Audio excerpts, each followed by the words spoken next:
Hi. FC ഗോവയ്ക്കെതിരായിട്ടാണ് നമ്മുടെ next match. അപ്പോൾ ആ മാച്ചിന് പോകാനുള്ളൊരു തയ്യാറെടുപ്പിലായിരുന്നു. പക്ഷേ അതിന് മുമ്പായിട്ട് ഇപ്പോൾ കലൂർ പോകാനായിട്ടൊരു ചാൻസ് കിട്ടിയിരിക്കുകയാണ്. നമ്മളുടെ SD അതേപോലെ ഓണറായിട്ടുള്ള നിഖിലായിട്ടുള്ളൊരു ക്വസ്റ്റ്യൻ ആൻസർ സെഷൻ കണ്ടക്ട് ചെയ്യുന്നുണ്ട് കേരള ബ്ലാസ്റ്റേഴ്സിൻ്റെ സൈഡിൽ നിന്ന്. അപ്പോൾ അതിലേക്ക് സീസൺ ടിക്കറ്റ് ഹോൾഡേഴ്സിന് ഒരു ഇൻവൈറ്റ് കിട്ടി. അപ്പോൾ ജസ്റ്റ് കുറച്ച് മുമ്പാണ് എനിക്ക് എൻ്റെ ഒരു കൺഫർമേഷൻ മെയിൽ വന്നത്. അപ്പോൾ നാളെ അവിടേക്ക് പോകണം. അപ്പോൾ അവിടെ നമുക്ക് ക്വസ്റ്റ്യൻസ് ചോദിക്കാമെന്നാണ് പറയുന്നത്. 100ഓളം പേര് ഇൻവൈറ്റ് ചെയ്തിട്ടുണ്ട്. അപ്പോൾ 1 മണിക്കൂറാണ് ടൈം. അതിൻ്റെ ഉള്ളിൽ എത്ര പേർക്ക് ചോദിക്കാൻ അവസരം കിട്ടുമെന്നറിയില്ല. ഞാൻ എന്തായാലും വുമൻസ് ടീമിനെ കുറിച്ച് ചോദിക്കാം എന്നുള്ള പ്ലാനിലാണ് പോകുന്നത്. പിന്നെ നമുക്ക് ചാൻസ് കിട്ടുമെന്ന് അറിയില്ല, ഇത്രയും പേരുള്ളതുകൊണ്ട്. ഇപ്പോൾ അങ്ങനെ കിട്ടുന്നതിന് മുമ്പ് ചിലപ്പോൾ ഓൾറെഡി അവരതിനെക്കുറിച്ച് മറ്റുള്ളവർ ചിലപ്പോൾ അതിനെക്കുറിച്ച് ചോദിച്ചിട്ടുണ്ടാവും. അപ്പോൾ നിങ്ങളുടെ സൈഡിൽ എന്തെങ്കിലും ക്വസ്റ്റ്യൻസ് ഉണ്ടെങ്കിൽ താഴെ കമൻറ്റ് സെക്ഷനിൽ അറിയിക്കുക. എനിക്കിഷ്ടം പോലെ ക്വസ്റ്റ്യൻസ് ഉണ്ട്, പക്ഷെ നമുക്ക് ചോദിക്കാൻ പറ്റുമോ കാര്യങ്ങൾ അറിയില്ല. പക്ഷെ എന്തായാലും നമുക്ക് അതൊക്കെ മനസ്സിൽ വെച്ചിട്ട് പോകാം. അപ്പോൾ അതുകൊണ്ട് ഞാനിപ്പോൾ ഒരു വീഡിയോ ആയിട്ട് വന്നത്. ലാസ്റ്റ് മാച്ച് ചെന്നൈ ആയിരുന്നു. അതിന് മുമ്പ് പഞ്ചാബ് FC ഇതായിട്ടിരുന്ന നമ്മുടെ മാച്ച്. അപ്പോൾ അതിനെനിക്ക് പോകാനായിട്ട് പറ്റിയില്ല. ആദ്യമായിട്ടാണ് ഈ സീസണിലൊരു ഹോം മാച്ച് മിസ്സായത്.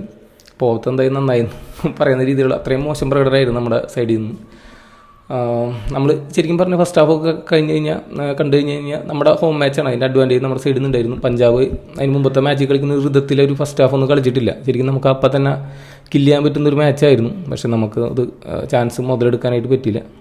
മാച്ച് നമ്മൾ 3-1 തോറ്റുപോയി. അതിലെനിക്ക് കോച്ചിനെ കാര്യമായിട്ട് പറയാനൊന്നുമില്ല.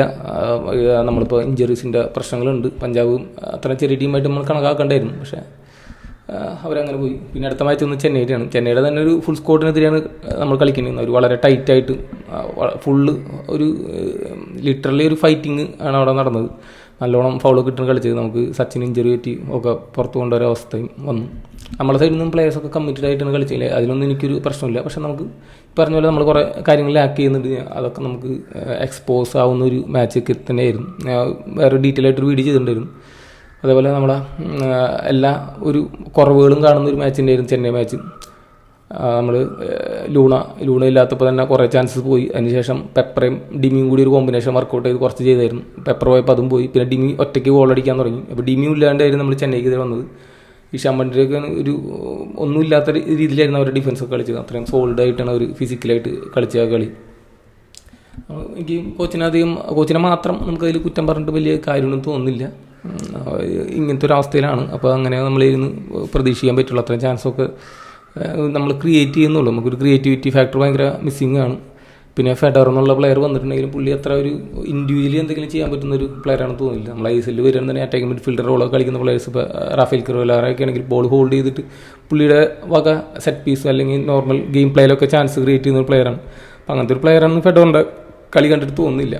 അപ്പോൾ അതൊക്കെ നമുക്ക് ടീമായിട്ട് കളിച്ച് എത്രമാത്രം നമുക്ക് ചാൻസ് ക്രിയേറ്റ് ചെയ്യാൻ പറ്റുന്നൊക്കെ കണ്ടറിയണം. കാരണം 2-3 പാസ് കളിക്കുമ്പോൾ നമ്മൾ മിസ് പാസ് ചെയ്യുന്നൊരവസ്ഥയാണ്. അപ്പോൾ ഗോവയ്ക്കെതിരെ കുറച്ചും കൂടി നല്ല ഗെയിം നമുക്ക് പ്രതീക്ഷിക്കാം.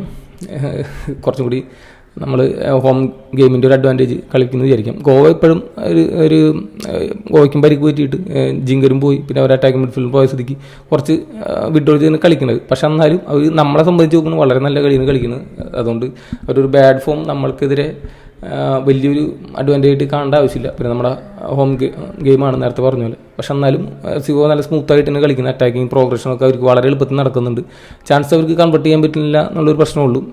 ഒരിക്കലും നമ്മളൊരു മോശം കളി അവരെയൊന്നും പ്രതീക്ഷിക്കേണ്ട.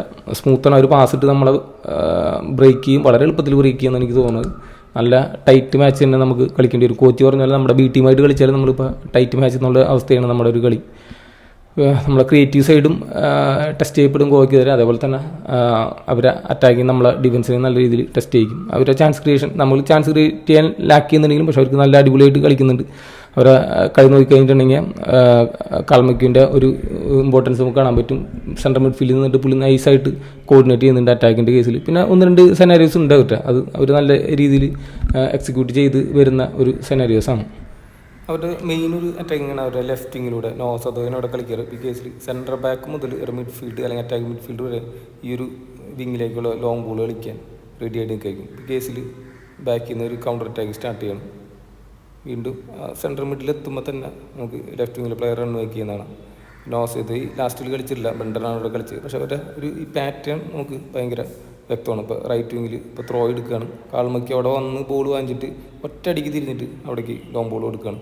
പിന്നെ ഓസദോയാണ് ഈ കേസ് എന്നുണ്ടെങ്കിൽ പുള്ളി അവിടെ നിന്ന് ബോൾ റിസീവ് ചെയ്തിട്ട് ഇഷ്ടം പോലെ സ്പേസ് അവിടെ ഉണ്ട്, വെട്ടിക്കയറി പുള്ളി തന്നെ അവിടെ ആണ് ഇപ്പോൾ ഗോൾ അടിച്ചെന്നിരിക്കും. ഇപ്പോൾ വീണ്ടും ഒരു കേസ് കാണാം. പ്രത്യേകിച്ച് ആളെ നോക്കേണ്ട ആവശ്യമില്ല, ബോൾ കിട്ടിയപ്പോൾ തന്നെ വിങ് സ്വിച്ച് ചെയ്യുന്ന ലെഫ്റ്റ് വിങ്ങിലേക്ക് കൊടുക്കുന്നതാണ്. നോർത്ത് ഈസ്റ്റ് ഇത് ഒരുവിധം നല്ല രീതിയിൽ ഡിഫെൻഡ് ചെയ്തിട്ടുണ്ട്. നമ്മളിത് എത്രമാത്രം ചെയ്യാൻ പറ്റുന്നുള്ളത് കണ്ടറിയണം. നമ്മൾക്കെതിരെ മിക്കവാറും നോഹയായിരിക്കും സ്റ്റാർട്ട് ചെയ്യുന്നുണ്ടാവുക. ഇനി നോഹ സ്റ്റാർട്ട് ചെയ്യുന്നില്ല, ലാസ്റ്റ് മാച്ച് പോലെയാണെന്നുണ്ടെങ്കിൽ ബ്രാൻഡനായിരിക്കും ലെഫ്റ്റ് വിങ്ങിൽ വരാം, ബോർഗ ഫെർണാണ്ടസ് അറ്റാക്കിംഗ് മിഡ്ഫീൽഡ് റോൾ വരും. പുള്ളി നൈസായിട്ട് ചെയ്യുന്നുണ്ട്, നൈസായിട്ട് വിങ്ങേഴ്സിനെ സെറ്റ് ചെയ്ത് കൊടുക്കുന്നുണ്ട്. പിന്നെ നമ്മളെ വിങ്ങേഴ്സ് ചെയ്യാത്തൊരു കാര്യം അവർ നീറ്റായിട്ട് ചെയ്യുന്നുണ്ട്, പ്രോപ്പറായിട്ട് ക്രോസ് അറ്റാക്കിംഗ് റീജിലേക്ക് വരുന്നുണ്ട്. നോർത്ത് ഈസ്റ്റ് കഷ്ടപ്പെട്ട് ഡിഫെൻഡ് ചെയ്തുകൊണ്ട് മാത്രമാണ് അവർ ഗോൾ കൺസിഡർ ചെയ്യാതിരുന്നത്. ഇപ്പോൾ റൈറ്റ് വിങ്ങിൽ ബോർസ് നൈസ് ക്രോസ് നമുക്ക് കാണാനായിട്ട് പറ്റും. ഇനി ഇപ്പോൾ ബോൾ പാസ് ചെയ്ത് കയറുന്നുണ്ടെങ്കിലും അവർ നൈസായിട്ട് കളിക്കുന്നത്. നേരത്തെ പറഞ്ഞ കാൾമയ്ക്ക് ഫുൾ കൺട്രോളിലാണ്. അതേപോലെ ബോർഗ ഒരു അറ്റാക്കിംഗ് മിഡ്ഫീൽഡ് റോളിലേക്ക് വന്നിട്ട് പ്രോപ്പറായിട്ട് സ്ട്രൈക്കർമാരെയൊക്കെ സെറ്റ് ചെയ്ത് കൊടുക്കുന്നുണ്ട്. ബോർസി മോശം ഫിനിഷിങ് വീണ്ടും, ഇതുകൊണ്ട് മാത്രമാണ് ഗോവ ഗോൾ സ്കോർ ചെയ്യാതിരുന്നത്. നന്നായിട്ട് അവർ കളിക്കുന്നുണ്ട്, അവരെന്തായാലും നമ്മൾ കരുതി തന്നെ കാണണം. ഇത്തരം കാര്യങ്ങൾ പറയാനുള്ളൂ.